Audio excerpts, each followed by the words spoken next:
Good morning, students.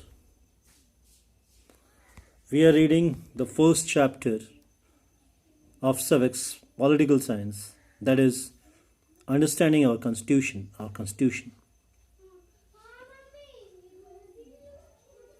In the last two classes, we discuss about constitution and its essential features. We learn what is constitution, why do we need a constitution,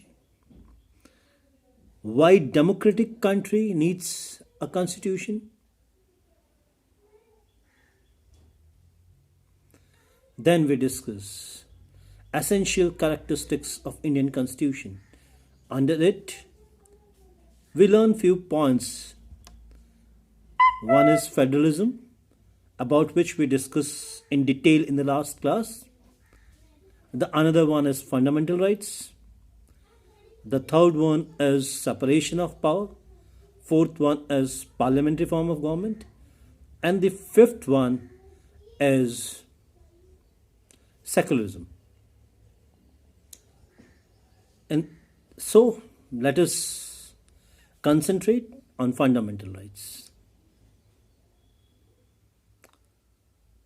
Fundamental rights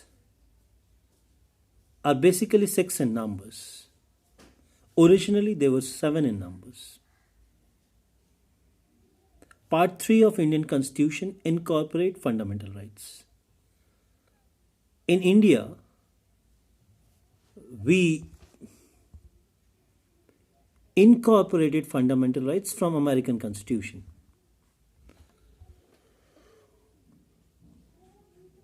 Fundamental rights are available against state.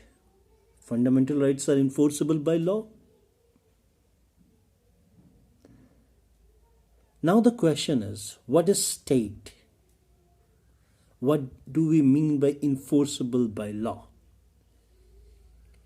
The union government, union parliament, the state government, the state legislative assemblies, all local bodies and other authorities are included under the term state. Fundamental rights are available to citizens and people against state. They are inviolable. If state violates fundamental rights of citizens, then citizens may approach courts to stop encroachment of fundamental rights, and they may seek compensation for the violation and encroachment of fundamental rights. Thus, fundamental rights are enforceable by law and they are inviolable. Now, how many fundamental rights are there? What are they? Fundamental rights are right to equality. All citizens are equal before law and they have equal protection of law.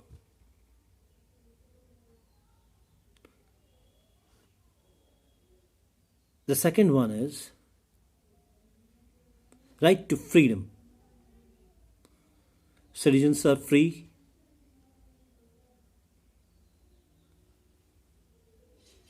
Citizens have freedom of speech and expression, to assemble peacefully, to form union and association, to move throughout the territory of India, to carry on any profession, trade, occupation, or to be involved in any professional study. Another fundamental right is right to religion. Citizens are free to practice their religion. They may lead their life according to their religious beliefs. They may establish their religious institutions. They may manage them. They may purchase immovable property for it. State will not discriminate in it. The funds and money of state will not be used to promote any one religion. Taxes will not be imposed on by state on any group of citizens on the basis of religion. The next one is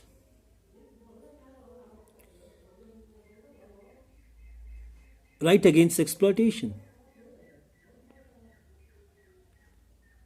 Nobody will incorporate, nobody will include, nobody will take work from any person who is below the age of 14 in dangerous occupations, factories, etc.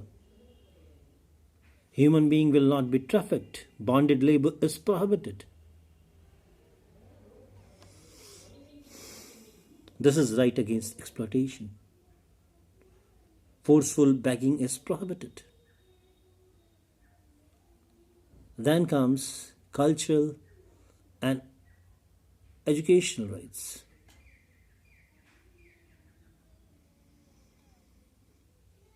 Citizens are free to protect their culture, their language, their script, and they are free to establish an institution to promote their culture, language, and script. The cultural and educational rights are included under Article 29 and 30 of Indian Constitution. And then under Article 32, we have right to constitutional remedies. If any one of the above fundamental rights are violated, then citizens or people may approach court. And court is duty bound under Article 32 to entertain our petitions and to redress our grievances. So these are fundamental rights. There are 6 in numbers. They are inviolable. They are available to us against state. If state violates these fundamental rights, we may move Indian judiciary. We may approach High Court, Supreme Courts under Article 32. Why do we need fundamental rights? We need fundamental rights to ensure that citizens and people residing in our country may lead a dignified and respectful life. State will not encroach any of these fundamental rights. And if somehow they encroach, citizens will have fundamental right to approach courts to redress their grievances. And courts are duty bound to entertain those applications and stop the encroachment of fundamental rights. We have a large history in which we were ruled by foreign rulers. We struggled for 150 years to emerge as an independent nation. And in the process, we understand that there are certain rights which must be guaranteed to citizens so that they may develop their personalities, their faculties to the maximum possible extent it is humanly possible. So fundamental rights gives us and create for us an environment in which every person residing in our country may lead a respectful life. So this is all about fundamental rights. Let us try to recap. Fundamental rights. To whom it is available? It is available to citizens and people. Against whom it is available? It is available against state. What is state? The term state includes union and state government, legislative assemblies and union parliament, other local bodies. What happens if any of the fundamental rights are violated? Citizens may approach the courts. What this right of citizen is known as? This right of citizen is known as right to constitutional remedy. That's why Dr. Bhimrao Ambedkar defined right to constitutional remedy as the heart and soul of fundamental rights. So should we revise this topic once again? Fundamental rights. Why do we need fundamental rights? We need fundamental rights so that citizens and people residing in our country may lead a respectful and dignified life. They should have enough opportunities to develop their faculties and to develop their personalities to the fullest possible extent. There are how many fundamental rights? How many fundamental rights are there? There are 6 fundamental rights. What are they? They are right to equality, right to freedom, freedom of religion, right against exploitation, cultural and educational rights, and then right to constitutional remedies. Mind it, friends, when you exercise a right, it is not an absolute right. Every right comes with a duty, comes with certain restrictions. So, on fundamental rights, government may impose restrictions on several grounds. What are those grounds? They are security of India, sovereignty of India, friendly relations with other country, morality, health, public order. On these grounds, reasonable restrictions may be imposed on fundamental rights. So this is all about fundamental rights. I hope I was not in a hurry. I hope you understand. I hope you will listen it, and while listening you will make a note of it, and I suggest you to make note of the topics I have discussed in the last class. The first one is right to constitution. The first topic which we discussed was what is constitution. So constitution is a written document. It contains basic set of rules through which our country is administered. It defines rights and duties of citizens, institutions, and organs of the state. Why we need a constitution? We need a constitution so that the country is governed according to norms, rules, regulations in a meaningful way, not in an arbitrary manner. People who are in authority, they must not have the opportunity to misuse their power and authority. Then, what are main features of Indian Constitution? Again, 1, 2, 3, 4, 5. Federalism, fundamental rights, separation of power, parliamentary form of government, secularism. Then, what is federalism? Federalism is a form of government in which we have more than one level of government. In India, we have 3 levels of government. What are they? They are union government, state government, local government.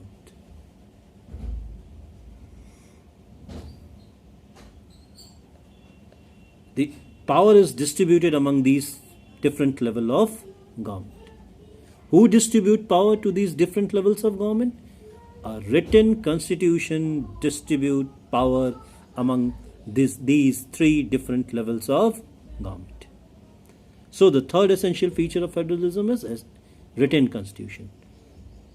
If there is a dispute among these levels of government as to their power and authority, who resolve it? judiciary resolve it.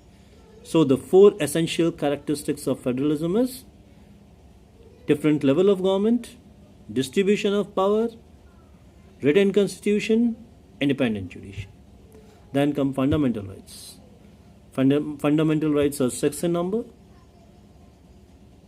They are: number one, right to equality; number two, right to freedom; number three, right against exploitation. Number three, freedom of religion; four, right against exploitation; fifth, cultural and educational right; sixth, right to constitutional remedy. The most important fundamental right is right to constitutional remedy. Why? Because we may protect our fundamental rights through this right. Thus, Dr. Bhimrao Ambedkar defined this right to constitutional remedy as heart and soul of fundamental rights. Fundamental right is available to citizens against state. State includes union government, state government, legislative assemblies, parliament, and all other authorities which function as a government in India, as a part of government in India. Then, fundamental rights are enforceable by law. And if citizens use their fundamental rights, they will be in condition to develop their personalities to the fullest possible extent. But mind it, fundamental rights are not absolute in nature.